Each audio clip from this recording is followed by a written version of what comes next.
Si Surreal kasi, sa totoo lang, medyo maliit yung temper niya. Mix pero charming, magiging mabait siyang bata. Sa akin, hindi siya sweet sa akin. Dinededman niya lang ako eh. Sa mother niya, oo. Challenging everyday. Diyan ka, tutulog. Kapag biting ka madaling araw. Can't complain about much these days. I believe we'll be okay.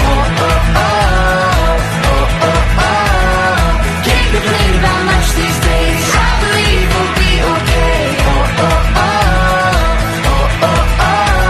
Let's scream it out. I believe we'll be okay. Actually, si Surreal, sobrang mabait siya.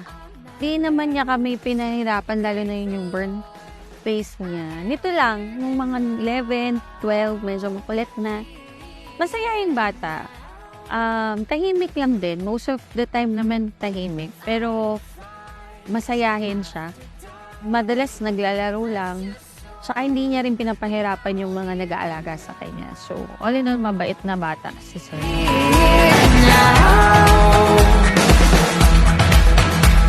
I'm wide awake, so what's the point of dreaming when your life is great? Celebrate the feeling, celebrate the feeling.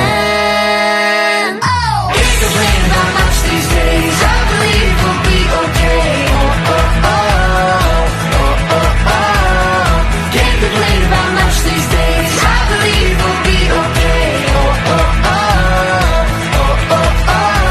Let's scream it out. I believe we'll be okay. Hi, Surreal! Happy first birthday. Pinaghandaan namin to ng daddy mo and I'm just wishing na maging maayos at healthy. Kahit healthy lang. Yun lang naman ang tanging wish ko. Maging God-fearing ka rin, no? May takot sa Diyos. Para all in all, you'll be a good person in and out. So, andito lang kami lagi ng daddy mo. Kung ano man ang gusto mo paglaki, walang problema sa amin. Susuportahan namin all throughout your journey. Sana maalala mo to paglaki mo, and I love you. Happy birthday! Surreal Maven Sumabong Hernandez, happy birthday. Sana maging mabuti kang anak. Makinig ka sa mga magulang mo, hindi lang sa akin kundi sa mga nakatanda sa'yo.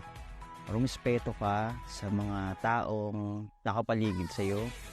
Sana ma-achieve mo kung anong gusto mo. At sana maging happy ka dahil pinaghandaan namin tong birthday mo ng nanay mo at ako. Happy birthday! I love you, Maven.